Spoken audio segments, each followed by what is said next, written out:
近，印度在喜马拉雅山脉对峙地区又一次鼓捣起了自己的小聪明，着手新一轮的哨所战术，新增47个哨所，并进一步驻兵一线。不过，就在对峙地区逐步升温之际，美印前高官却唱起了反调。据《环球时报》在10月27日的消息，印度前任外长萨尔曼·库尔希德在接受印度国家先驱报采访时，坚定地认为，现在的新德里当局存在一个无法回避的问题：印度与美国的关系不断发展，是否真的有利于印度的真正利益？这位印度前高官表示，在之前的很长时间里，印度一直在有意识地避免与美国靠得过近，尤其是在战略和军事领域方面。然而，到了2020年，可以明显看出，现在的新德里正在试图与美国达成战略伙伴关系。最为突出的是，印度正在尝试与美国秘密签署一系列军事协议，比如后勤支援协议、通信和信息安全备忘录协议，甚至是代表着共享一定卫星数据的地理空间合作基本交流和合作协议。萨尔曼认为，事实上，随着印度与美国在战略和军事层面的一系列协议，让印度更多地参与到了美国主导的冲突之中。尤其是在近段时间，美国为了遏制中国发展，在亚太地区不断展示军事存在，而为了这个目的，美国在与印度的合作方面明显要求印度在合适的时机与邻国产生摩擦，来迎合美国需求。然而，这也就意味着印度是否需要与邻国进行一场战争，用印度人的命来为美国检验武器呢？这一行为显然与印度本身利益是严重不符的。实际上，随着印度在前线投入大量人力物力，印度原本就单薄的底蕴更是被消耗一空。国内疫情泛滥，甚至近来新增病例数已经超过了美国，自己却因为无力管控，只能任其传播。经济更是陷入停摆状态，大量的失业率增加了大规模的饥荒，给印度当前国内埋下了无数地雷。需要注意的是，在此前，虽然美国高层一再怂恿印度在边境问题上制造冲突，甚至动用舆论手段刺激印度国内情绪，但是在几次关键性对话中，美国总统特朗普都说错了几句话，让印度人十分伤心。其一是美国领导人根本不清楚印度在哪，在一次对外演讲中，特朗普公开声称你们和中国又不接壤。另一次是在最近发生的，当时特朗普在演讲中多带有嫌弃的口吻表示，新德里的空气都是肮脏的。最狠的是，为了凸显自己治理能力，特朗普甚至公开就新冠病毒感染问题，声称印度新德里隐瞒了自己的真实感染数据，这可把印度人气得够呛。也是因为这一点，印度国内有声音认为，印度正在合作的是一个要求美国优先的国家，与这样的国家合作，印度是否应该进行合作所需的成本效益分析，避免损害自身利益。我军展开不同寻常的大规模实弹射击训练，空攻导弹像白菜价一样疯狂发射，究竟给谁看？据东方网演兵场10月29号报道，我军近日在南部海域例行年度训练，其声势之浩大不同寻常，空攻导弹白菜价一样射出数十枚，参与实射的飞行员多达近100人，主要研究武器及相关技术的实际使用情况、特情处置等重要实战问题。检验项目也甚广，涉及气象条件、人员分配、要素保障等内容。对飞行员而言，实射空导弹是空战的基本技能，考验的是人员自身技术和身体素质的综合能力，要求飞行员在实战中快速判定选择最佳攻击路径，并完成导弹实发。此次实战中的近100名飞行员中，有30多位执行的是他们的首次实射。从训练装备来看，打靶实射的都是我军当前主要的战斗武装，诸如当前空中优势作战、夺取制空权利器、歼11B 双发重型战斗机，以及兼顾海陆纵深攻击的超音速战斗轰炸机飞豹歼轰七。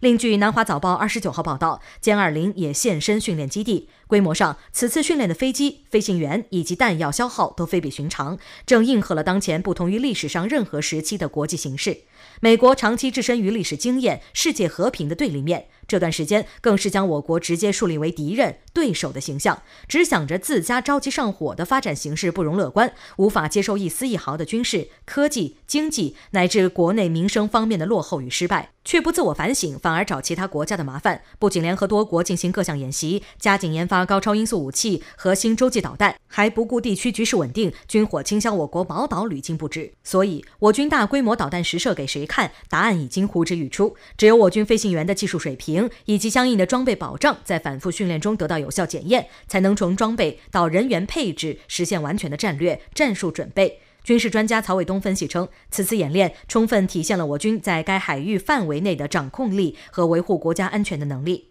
此外，从与外界关系上看，解放军通过大规模空空导弹演练，对自身水平有了更好的认识，不仅能够增强我军实战自信，而且能够让那些图谋不轨、抵近侦察、挑衅的国家认识到我军对外防御、军事执行的强大能力，从而震慑这些外部力量。军事专家张斌表示，我军姿态是十分清晰的，一方面为应对新形势下的战略部署做准备，而对我军空战有生力量例行化、实战化训练；另一方面，对不友好的域外势力、军事勾结说不。唯其如此，才能让外界在日益严峻的国际地区形势下，切实感受并领悟我军维护国家统一、安全、和平发展的能力与信心。对那些不安分的外部势力也是一点提醒，在做什么决定之前都好好掂量一下，否则勿谓言之不预。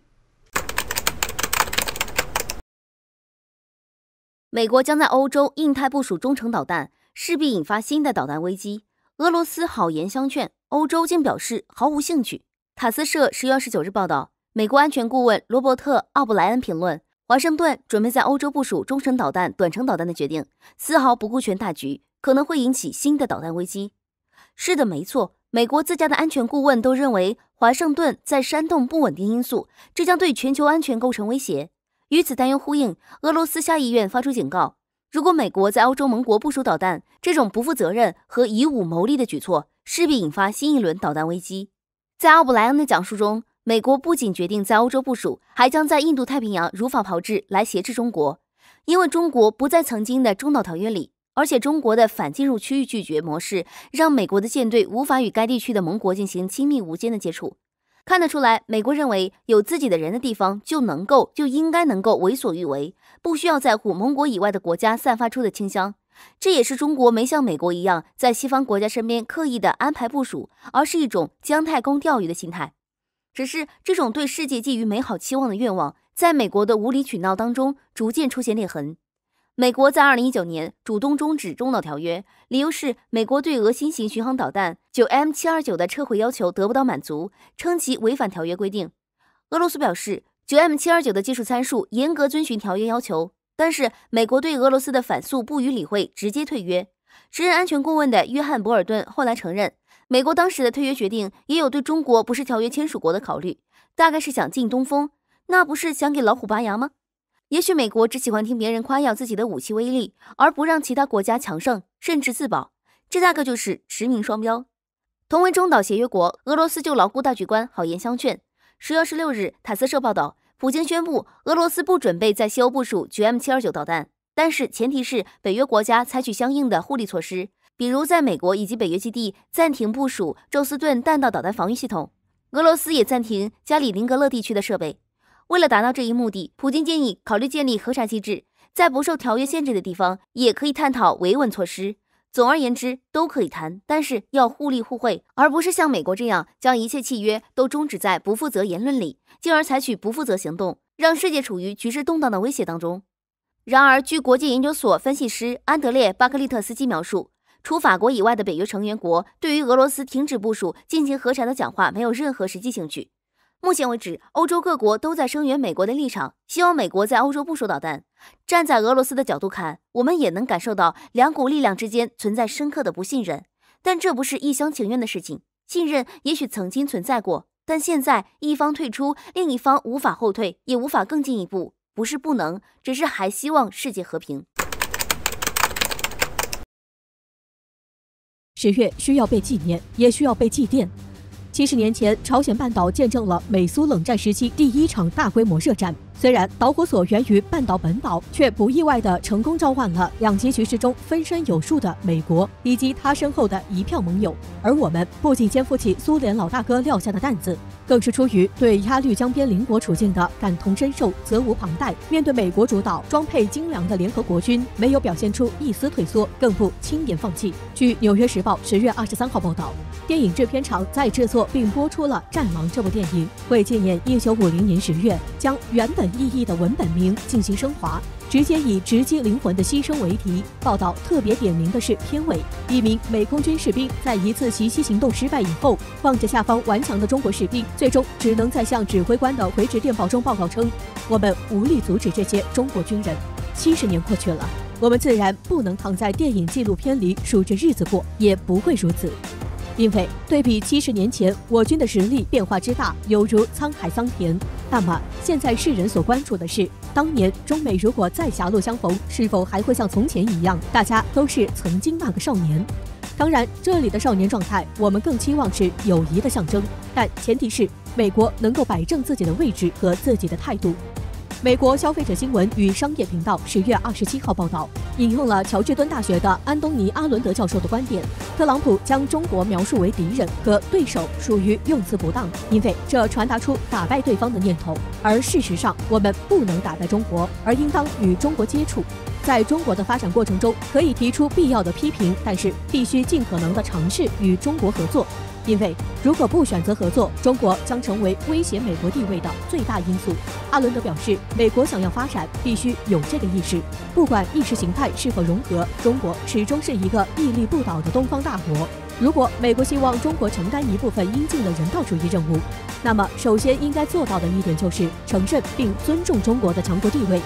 美国不能够将其简单的看作是仅次于美国的第二大国。中国和其他的次一级的国家不同，不能相提并论。在这一关键时刻，新加坡站出来说了2句。南华早报10月28号消息称，新加坡前外交部长杨荣文表示，新世界的崛起将持续10至20年的时间，在此期间，大环境中冷战与冷和平将交替出现。中国多年前就意识到其他国家十分忌惮中国崛起的实力，并为此筹备多年。第14个5年计划中，或许将出现新经济模式的相关内容。有了这些准备，那么无论美国再去做什么，中国都将持续发展。此外，杨指出，如果在这些利益当中，您迫不得已使用武力才能守住微末优势的话，那只能说明您已经黔驴技穷，到了无能狂怒的时候了。而东盟、美国一直伺机打入的太平洋圈子将保持中立态度。但如果受到威胁，或许就会将橄榄枝投向另一方以寻求保护。这也预示着美国的霸权主义行将末路的一天正在迫近。